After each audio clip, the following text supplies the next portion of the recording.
Hello, my name is Jo Myers, and I'll be going over how to use Clever Groups to create a master schedule for speech pathologists. This would be something that you'd use if you were previously spending your time writing everything out by hand, not if you already have scheduling software available to you.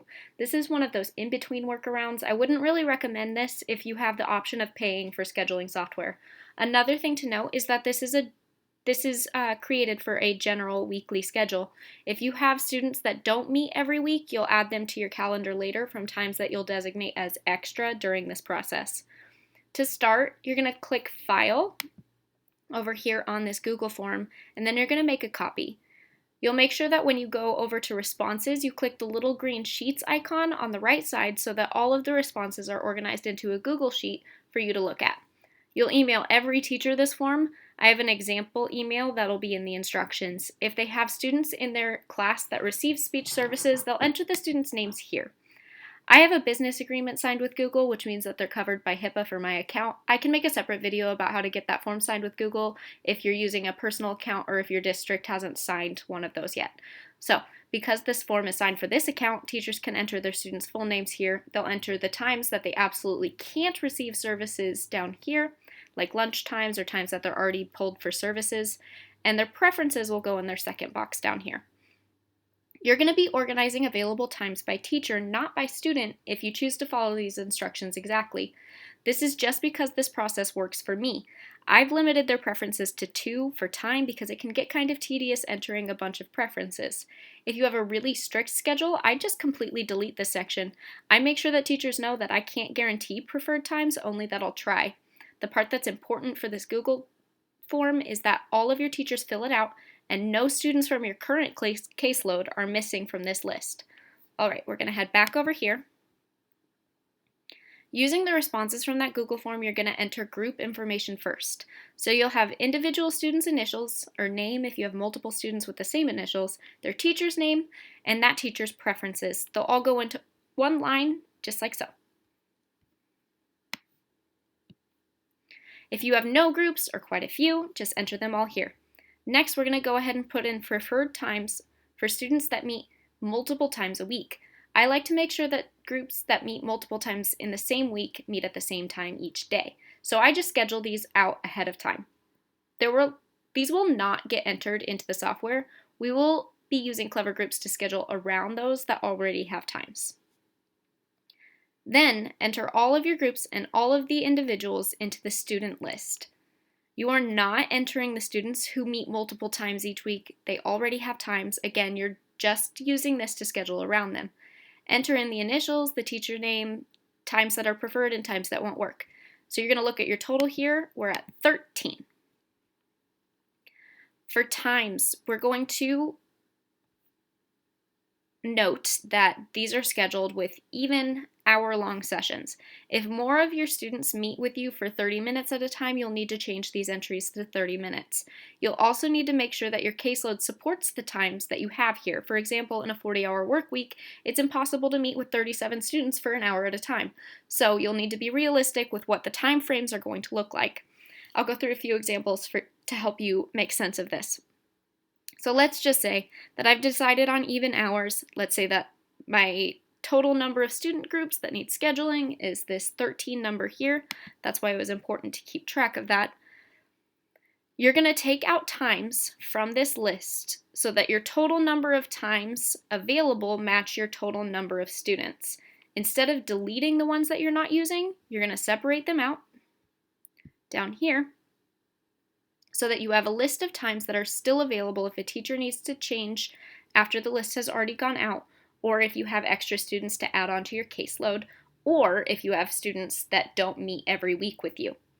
So for example, I'd start taking out times that teachers are saying aren't great anyway, like lunchtime. So for example, let's say they said they couldn't do 1 to 2.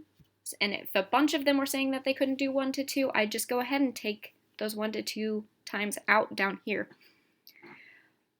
I'd take out my plan times, I'd take out the times that are being used for students that meet multiple times a week. Make sure that those get taken out before you even start any of the other stuff. These times are already being used. The times that are being used for students that meet multiple times a week don't get counted. The numbers need to match exactly. So if you have 13 students, you need to have 13 times. If you have 47 students that meet each week, you need to have 47 times available. So now we'll enter all the times and all the students into this final list down here with the times listed first. Having the times first is the important part. It makes things easier later.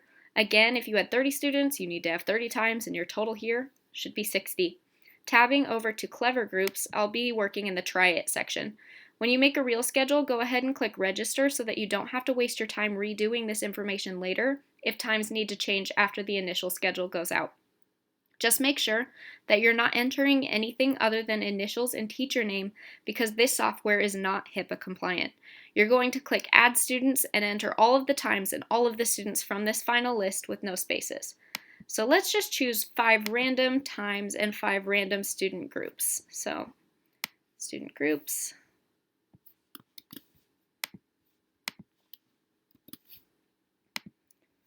Times.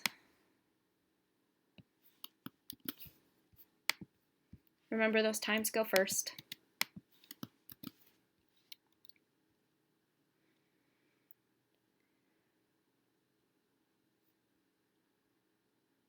Add, and remember I clicked Try It because I don't want this fake information saved. Make sure you enter 1 per row like I did without extra spaces and then click Add. The most important part here is that for each of your times, you're going to block out all of your other times. This makes it possible so that all students are matched with a time and that times can't be matched to other times. When you get to the last one, you shouldn't have to click anything. If there's still a time on the last one, you know that you missed one up farther. So you should be able to just click the buttons over here instead of having to enter them all in manually. Oops.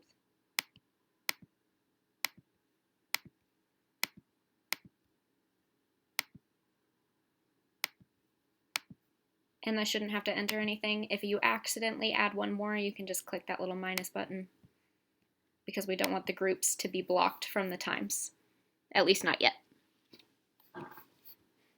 Then you'll edit the preferences for the students. This is why we have all the preferences already here. It saves you from having to tab back over and get a bunch of things confused. If you have times that don't work, you're going to put them down here.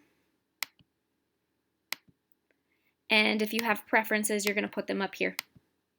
It will go ahead and block out ones that don't work for you. So I'll just do 2 of them here. Random. And then at the end, I'll just click Generate Groups. You're going to make sure that the group size is 2 and that the number of groups matches the number of times and the number of groups that you, or student groups that you have. So let's say if I was going with that list of 13 students, 13 times, which means I'd put in 26 entries, which means that my group size would still be 2 and my number of groups would still be 13. I hope that makes sense. You'll click Create, and you should have a pretty nice looking set of groups. They should be matched to students and times, and your average satisfaction might not always be 100. This is because some of them might not get their preferred times, but they absolutely won't get times that were blocked out. I haven't run into that problem yet, but you can shoot me an email at josephine.b@myers@gmail.com if you need help troubleshooting, because I don't actually know what the software would do in that instance. The last step you're going to do, you'll email all of your teachers and tell them their times, and if they end up emailing you back saying they need to change times, you can use one of the leftover times that you set aside earlier. All right, that's all for right now. Please send me an email if you have any questions. Thank you.